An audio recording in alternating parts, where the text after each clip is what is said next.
खरबुजाको चाहिँ बिउ बनाउनको लागि यसरी प्रत्येक थरीका नम्बरहरू सुबकहरू खरबुजा थरीका खरबुजाहरू चाहिँ रोपेर विभिन्न प्रकारका बिउहरूसँग क्रस गर्दै एकअर्कामा क्रस गरेर हाइब्रिड बनाउने यसरी रातो लगाएर यसरी चिनो लगाएकोहरू चाहिँ अर्को भाले ल्याएर यसमा क्रस गरेपछि हाइब्रिड मोडल बनाउनको लागि चाहिँ हाइब्रिड खरबुजा बनाउनको लागि चाहिँ बनाउँदै गरेको हो। यो चाहिँ यसरी खरबुजाहरू विभिन्न प्रकारका खरबुजाहरू छ।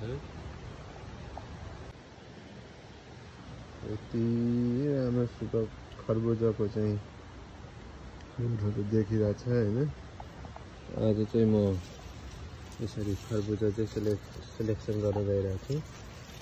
एउटा बोर्डमा एउटा मात्र खरबुजा राखेर अरू चाहिँ बाँकी चाहिँ टिपेर फाल्नुपर्ने हुन्छ। हाम्रो चाहिँ कोरियामा चाहिँ यस्तो सिस्टम हुन्छ। यो फलेको फलहरूमध्ये एउटा बोटमा सबैभन्दा राम्रो फलेको सबैभन्दा ठुलो चाहिँ राखेर बाँकी एउटा चाहिँ अर्को चाहिँ यसरी टिपेर फाल्नुपर्ने हुन्छ।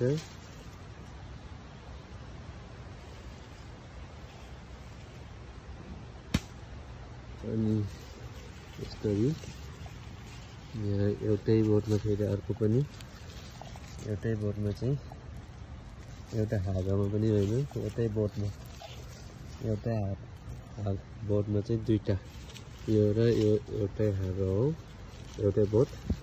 अनि यसमा चाहिँ दुईटा फाल्यो भने चाहिँ अनि एउटा चाहिँ टिपेर फाल्नुपर्ने हुन्छ। यसरी टिप्ने फालेर पछि टिपेर फाल्नुपर्ने हुन्छ। आज चाहिँ यहाँ सबैमा यसरी सेलेक्सन गर्नुपर्ने छ। मेरो चाहिँ काम चाहिँ एउटै बोटमा चाहिँ हेर्नु त एउटा दुईटा तिनटा चारवटा पाँचवटा फलेको छ।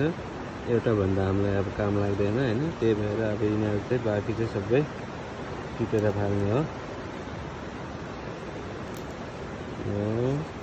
यो सबभन्दा ठुलो एउटा छोडेर यो यो यो यो चाहिँ फाल्ने है त।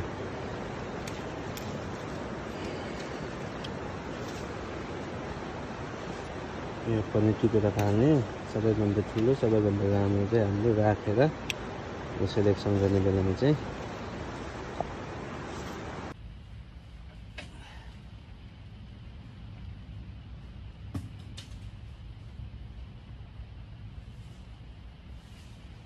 अबको करिब 1 महिनापछि चाहिँ खान मिल्ने खरबुजाहरू चाहिँ यसरी टिप्दै फालेको छ हैन।